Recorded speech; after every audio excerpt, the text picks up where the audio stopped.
పట్టుకునే మాట్లా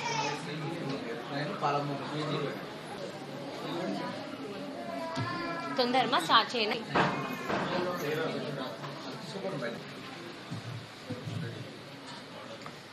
వాళ్ళ ముఖ్య కారణంగా ఈ ప్రెస్ మీట్ పెట్టడానికి వచ్చిన ముఖ్య ఉద్దేశం ఏంటంటే, ఈ పేషెంట్ పేరు భీమమ్మ.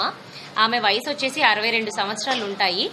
అయితే తనను వాళ్ళ పిల్లలు తీసుకొని వచ్చారు. తన భర్త లేడు ఎప్పటి నుంచో. వాళ్ళ పిల్లలు 4 కలిసి తీసుకొని వచ్చారు. మేడం, ఈ కేసును యాక్చువల్లీ మేము హైదరాబాద్ తీసుకెళ్లాము. అయితే ఈ కేసు చాలా క్లిష్టమైన పరిస్థితి. అక్కడ కూడా క్యాన్సర్ ఇన్స్టిట్యూట్కి తీసుకెళ్లేసి ఈ కేసుని అక్కడ చాలా కష్టం అని చెప్పారు. మరి మీరు ఇక్కడ చేస్తారని విన్నాం మేడం, ఇలాంటి కేసు మీరు చేస్తారని అడిగారు. అయితే వచ్చినప్పుడు ఈ భీమమ్మ అనే పేషెంట్కి లోపల మామూలుగా గర్భిణీ స్త్రీ అనే మహిళ ఎంతైతే 9వ నెల పిండాన్ని మోస్తుందో అలాంటి గడ్డను తను గత ఒక 5-6 సంవత్సరాల నుంచి మోస్తూ అది కేవలం గ్యాస్ ప్రాబ్లం అని మాత్రమే అనుకుంది.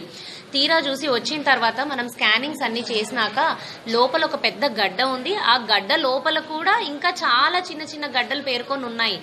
అయితే ఆమెకు ఖచ్చితంగా ఆపరేషన్ అనేది అవసరం అనుకున్నాం. ఆమె ఆ ఆయాసం అనేది భరించలేకపోయింది. తర్వాత ఆమెకు తీసుకోవాలనుకుంటే ఆమెకు థైరాయిడ్ అనేది చాలా ఎక్కువ మోతాదులో ఉండింది. థైరాయిడ్తో పాటు ఆమెకు గుండె కూడా చాలా వీక్ ఉంది. గుండె కొట్టుకునే కెపాసిటీ అనేది ఓన్లీ 40% మటుకే ఉండింది. ఎజెక్షన్ ఫ్రాక్షన్ అంటాం దాన్ని. అయితే అలాంటి కేసుని మనం టేకప్ చేసుకొని పేషెంట్ని పెట్టి మనం బయటికి పంపించాము అంటే ఇది చాలా చాలా ధైర్యం చేయాల్సిన విషయము. అయితే పేషెంట్ని కాపాడాలి అని మెయిన్ ఉద్దేశంతో నేను తీసుకున్న కేసు ఇది. ఇంకొకటి, అలాంటి గడ్డ అనేది మామూలుగా మహిళలందరికీ 30 ఏళ్ళు 40 ఏళ్ళు దాటిన తర్వాత ఒక ఫైబ్రాయిడ్ గడ్డ అనేది వస్తుంది. బట్ ఈ ఫైబ్రాయిడ్ గడ్డ చాలా రేర్ కేసులో ఈ ఫైబ్రాయిడ్ గర్భసంచిలోనే కాకుండా పక్కనున్న కిడ్నీ లోపలికి, పక్కనున్న కిడ్నీలో ఉన్న యూరిన్ పైప్కి, యూరిన్ సంచిలోకి కూడా ఈమెకు పాకింది. సో ఈ ఆపరేషన్ అనేది గర్భసంచికే కాకుండా యూరిన్ సంచికి ఇంకా యూరిన్ పైప్కి కూడా చేయాల్సి వచ్చింది. ఇలాంటి సర్జరీ దీన్ని ఈ గడ్డని డెసిమినేటెడ్ ఇంట్రామ్యూరల్ లియోమయోమా అని అంటాము. ఇది కేవలం 20 లక్షల మహిళల్లో ఒకరికి వచ్చే రోగం. అయితే మహబూబ్ నగర్లో ఇలాంటి కేసు ఇది ఫస్ట్ టైం మనం చేయటము. అండ్ తను మంచిగా కోలుకోవటం, ఆమెకే మళ్ళీ గుండె ప్రాబ్లం ఉండటం, ఆమెకే థైరాయిడ్ ఇష్యూస్ ఉండటము, ఇంకా తర్వాత మనం ఐసీయూలో అడ్మిట్ చేసిన తర్వాత తను కోలుకోవటానికి కూడా చాలా సమయం పట్టింది. అయితే ఈమెకుండే వాళ్ళ పిల్లలకుండే ఓపిక, ఫస్ట్ ఆఫ్ ఆల్ తనకు 4 పిల్లలు. నాకు ఆనందం ఏమనిపించిందంటే ఆ 4 పిల్లలు 4 ఉండిన్నారు తన కోసం రోజు. అది ఈ రోజులలో చాలా చాలా అరుదు మనం చూడటము. వాళ్ళు తనకిచ్చిన సపోర్ట్, నేను మోరల్గా మెంటల్గా ఇచ్చిన సపోర్ట్, ఒకానొక టైంకి వాళ్లకు చాలా తక్కువ దాంట్లో కావాలి మేడం, మేము హైదరాబాద్లో కూడా పెట్టుకోలేకనే ఇక్కడ దాకా వచ్చాం మీ దగ్గరికి, మీరు బాగా చేస్తారని విన్నాము అంటే నేను కూడా నాకు తోచినంత సహాయము వాళ్లకు బిల్లింగ్ సిస్టంలో కానీ చాలా 50%లోనే చేయటం జరిగింది. అయితే ఇలా 20 లక్షల మహిళల్లో వచ్చిన ఈ ఫైబ్రాయిడ్ కేసు అంటే disseminated intramural leiomyomatosis and it is a peritoneal leiomyomatosis, అంటే గర్భసంచిని దాటుకొని మళ్ళీ బయట ఉన్న ఆర్గన్స్లోకి కూడా స్ప్రెడ్ అవ్వటం అనమాట. తీరా ఇది క్యాన్సరా కాదా అని మళ్ళీ మనం టెస్ట్కి పంపిస్తే ఇది చాలా రేర్ కేస్ అని బయట చెప్పారు. మనం తీసినప్పుడు దీని కేజీలు సుమారు 6 నుంచి 8 కేజీల మధ్యలో ఉండింది.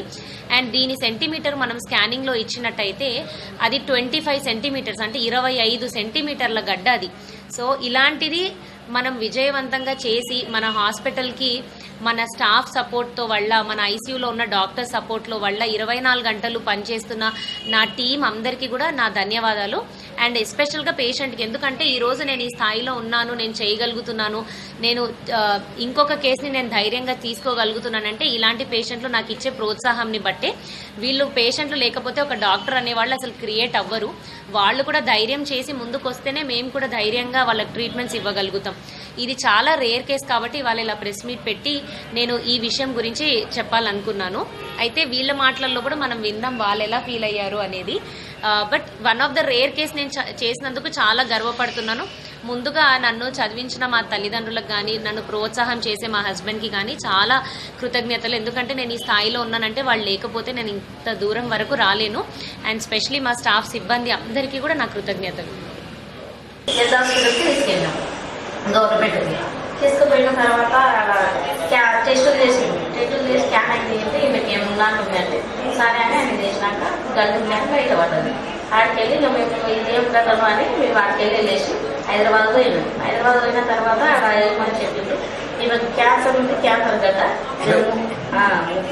గడ్డ ఈమెకు కడుపులు ఉంది. వెళ్ళేసిన దగ్గర ఇక్కడ మేడం తెలిసిన వాళ్ళు ఉన్నారని మా ఊరికి తెలిసిన వాళ్ళు ఉన్నారు, ఇక చూపిస్తామంటే సరే అని వచ్చినాం అందరం. వచ్చిన తర్వాత మేడం తెలుసుకొని మాట్లాడిన తర్వాత చేస్తాం మంచిగానే ఉంటుంది అది అని చెప్పింది మేడం. చేసింది మేడం, ఇట్లుంది చేస్తా అది ఇది అని చెప్పింది. చేసిన తర్వాత ఇంకా మా ఎంత బాగానే ఉంది.